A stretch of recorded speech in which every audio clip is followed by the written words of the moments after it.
Hey guys, what's up? This is honorableaggro, and I'm going to be bringing you another chapter through The Ranger's Apprentice, Book 1, the Ruins of Gorlan. But before I do that, I want to remind you guys that if you guys do like this series going on, like the narrations and everything, then hit that like button, leave a comment down below. Helps me out a ton, kind of shows YouTube that I'm doing my job. And yeah, if you guys want to be backers, I'm going to be setting up some rewards for the different tiers in my Patreon. Down below in the description there will be a link to my Patreon as well as my Discord. Now for backers, they are able to come into my room while I'm doing these readings and, chill out and have, hang out with me. And then at the end of the video, if I have anybody in the room with me, then, if they have any comments about the chapter or what the book series or whatever, then, we can hear from them. And I talk to them for a minute afterwards, and after the video's done, then we just kind of hang out. And yeah, if that's something that you guys are interested in, then go over to Patreon, become a backer, and yeah, come join me. But yeah, let's get into this and see what's going to happen. So we're on chapter 14, and we're with Will and Halt on this chapter. Walk him around a little, said Halt. Will glanced back at the shaggy pony, who watched him with intelligent eyes. Come on, boy, he said, and pulled on the halter. Instantly, Tug braced his forelegs and refused to move. He pulled harder on the rope, leaning back in his efforts to make the stubborn little pony move. Old Bob cackled with laughter. He'd be stronger than you, he said. Will felt his ears reddening with embarrassment. He pulled harder. Tug twitched his ears and resisted. It was like trying to pull a house along. Don't look at him, Halt said softly. Just take the rope and walk away from him. He'll follow. Will tried it that way. He turned his back on Tug, seized the rope firmly, and began to walk. The pony trotted easily after him. Will looked at Halt and grinned. The ranger nodded his head toward the far fence of the paddock. Will glanced across and saw a small saddle placed across the top rail of the fence. Saddle him up, said the ranger. Tug clip-clopped docilely across to the fence. Will looped the reins around the fence rail and hefted the saddle across the pony's back. He bent down to fasten the girth straps of the saddle. Pull them good and tight, old Bob advised him. Finally, the saddle was firmly in position. Will looked eagerly at Halt. Can I ride him now? He asked. The ranger stroked his uneven beard thoughtfully before he answered. If you feel like that's a good idea, go ahead, he said finally. Will hesitated for a moment. The phrase stirred a vague memory with him. But then eagerness overcame caution, and he put one foot in the stirrup and swung himself nimbly onto the pony's back. Tug stood, unmoving. Get up, said Will. Drumming his heels against the pony's side for a moment, nothing happened. Then Will felt a small tremor of movement go through the pony's body. Suddenly, Tug arched his muscular little back and shot straight into the air, all 4 feet leaving the ground at the same time. He twisted violently to one side, came down on his front legs, and kicked his rear legs high into the sky. Will sailed neatly over the pony's ears, turned and a complete somersault in the air and crashed on his back in the dirt.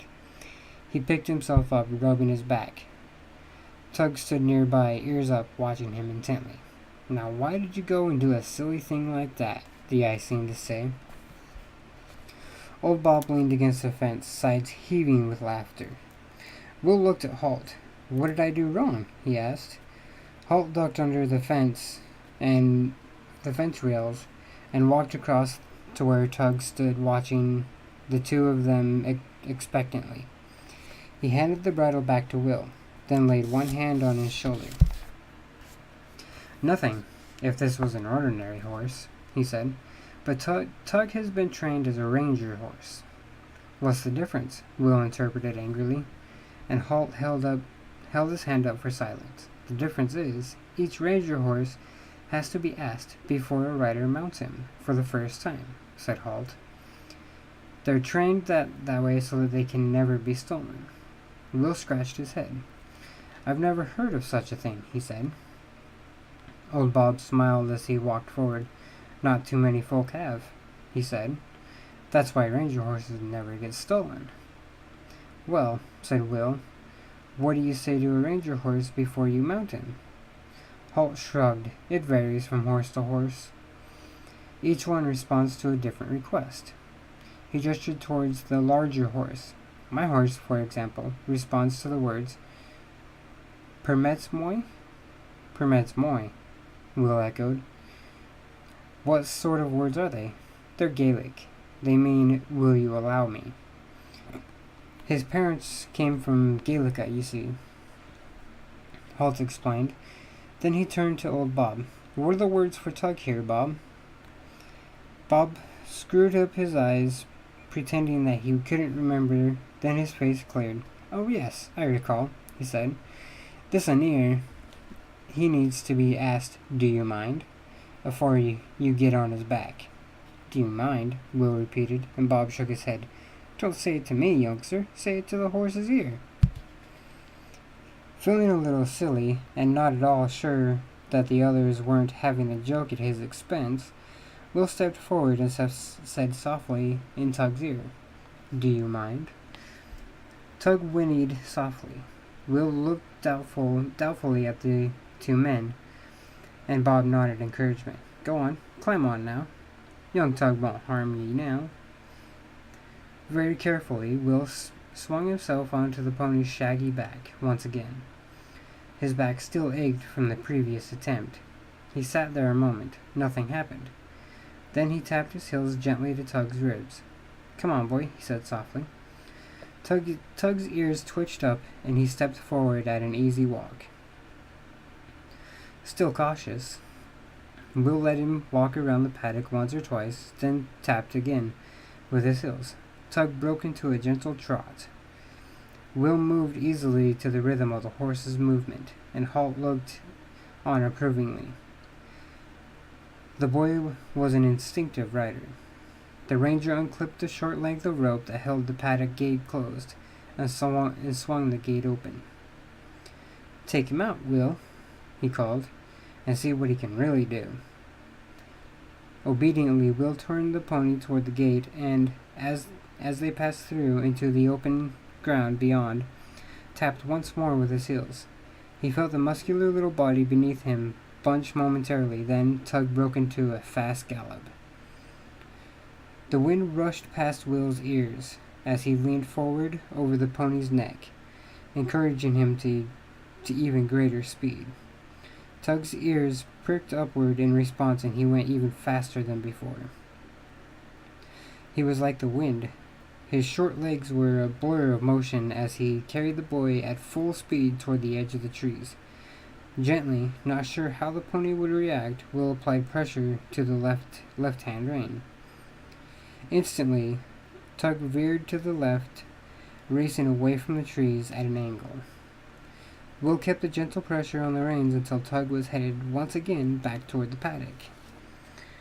Will gasped in amazement as he saw how far they had come. Halt and old Bob were tiny figures in the distance now, but they grew rapidly larger as Tug flew over the rough grass toward them. A fallen log loomed in front of them, and before Will could make any effort to avoid it, Tug had gathered himself, steadied, and leaped over the obstacle. Will let out a shout of excitement, and the pony whinnied briefly in reply. They were almost back to the paddock now, and Will pulled gently on both reins. Instantly, Tug slowed to a canter, then a trot, finally coming down to a walking pace as Will maintained the pressure on the reins. He brought the pony to a standstill beside Halt. Tug tossed his shaggy head and whinnied again. Will leaned forward and patted the pony's neck. "He's terrific," he said breathlessly. "He's as fast as the wind." Halt nodded gravely. "Perhaps not quite as fast as the wind," he said, "but he can certainly cover ground." He turned to the old man. "You've done well with him, Bob." Old Bob ducked his head in appreciation and leaned forward to pat the shaggy little pony in his turn. He had spent his life breeding, training, and preparing the Ranger Corps horses, and this one ranked among the best he'd seen.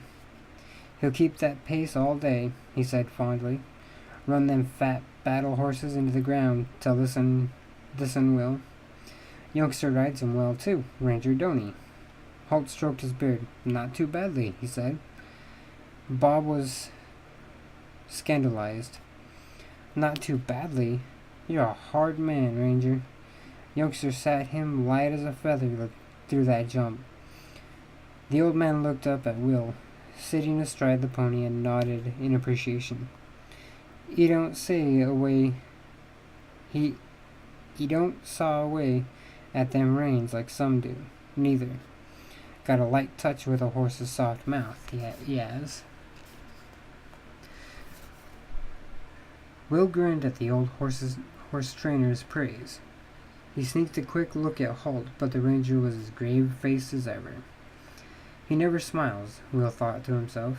He went to dismount, then stopped himself hurriedly. "Is there anything I should say to him before I get off?" Bob laughed aloud. "No, youngster. Once you said, and young Tug will remember. As long as it's you who's riding him." Relieved, Will climbed down. He stood beside the pony, and Tug shoved him affectionately with his head. Will glanced at the apple barrel. "Could I give him another?" he asked. Halt nodded. "Just one more," he said, "but don't go making it a habit of it. He'll be too fat to run if you feed him all the time." Tug snorted loudly. Apparently he and Halt were at odds over how many apples a pony should have in a day. Will spent the rest of the day getting tips on riding technique from old Bob, and learning how to look after and repair Tug's saddle and harness, as well as the finer points of caring for the little horse. He brushed and curried the shaggy coat until it shone, and Tug seemed to appreciate his efforts. Finally, worn out, his arms aching with the effort, he had slumped to a seat on a hay bale, which of course had to be the exact moment when Halt walked into the stable. "Come along," he said. "No time to be lollying around doing nothing. We'd best get moving if we're to be home before dark." And so saying, he tossed the saddle across the back of his horse. Will didn't bother to protest that he hadn't been lollying around. As the ranger put it, for a start, he knew it would be no use. And secondly, he was excited by the fact that they would be riding back to Halt's little cottage by the edge of the forest. He seemed that the two horses were to become a permanent part of their establishment. He realized now that Halt's horse had obviously been so before, and that the ranger had only been waiting until Will had shown his ability to ride and to bond with Tug before reclaiming him and his temporary home in Bob's stable. The horses whinnied to each other from time to time as they trotted back through the dim green forest. For all the world as they were carrying on their own conversation, Will was bursting with questions he wanted to ask, but by now he was wary of chattering too much in the ranger's presence. Finally he could contain himself no longer. "Halt," he said experimentally. The ranger grunted. Will took that as a sign that he could continue speaking. "What's your horse's name?" the boy asked. Halt looked down at him. His horse was slightly larger than Tug, although nowhere near the size of the giant battle horses kept in the Baron's stable. I believe it's Abelard, he said. Abelard? Will repeated. What kind of name is that? It's Gaelic, said the ranger, obviously putting an end to the conversation. They rode a few kilometers further in silence. The sun was lowering over the trees now, and their shadows were long and distorted on the ground in front of them. Will studied Tug's shadow. The pony seemed to have enormously long legs and a ridiculously short body. He wanted to call Holt's attention to it, but thought that such a frivolous observation would not impress the ranger. Instead, he summoned the courage to ask another question that had been occupying his thoughts for some days. Halt, he said again. The ranger sighed briefly. What now? He asked. His tone definitely did not encourage further conversation. However, Will pressed on. Remember you told me how a ranger was responsible for Margaret's defeat? Halt grunted. Well, I was just wondering. What was the ranger's name? The boy asked. Names aren't important, Halt said. I really can't remember. Was it you? Will continued. Sure that it was. Halt turned that level, unsmiling gaze on him again. I said, names aren't important, he repeated. There was a silence between them for some seconds. Then the ranger said, Do you know what is important? Will shook his head.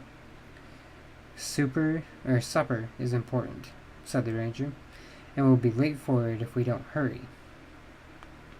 He clapped his heels into Abelard's side, and the horse shot away like an arrow from Halt's own bow, leaving Will and Tug far behind in a matter of seconds. Will touched Tug's sides with his own heels, and the little pony raced off in pursuit of his bigger friend. Come on, Tug, Will urged. Let's show them how a real ranger horse can run. Alright, so that was chapter 14, guys. So Will just got acquainted with Tug, his horse. And yeah, so I mean, he's doing pretty good on him.